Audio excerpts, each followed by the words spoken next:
Sound, आप लोगों को थोड़ा साउंड सुनाते हैं। ये है अपनी ओल्ड वाली।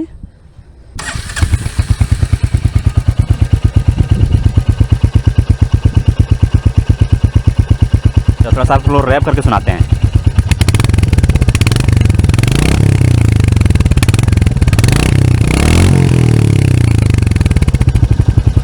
ऑलराइट, आप लोग डिफरेंस अभी बताना कि ओल्ड वाले में और न्यू वाले में क्या डिफरेंस है। और अभी सुनाते हैं आपका न्यू वाला। चलो स्टार्ट करो। ये रही अपनी आइडल।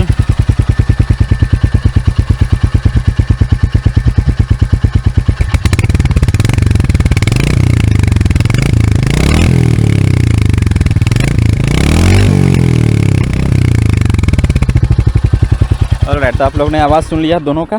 तो आप लोग कमेंट में ज़रूर बताना कि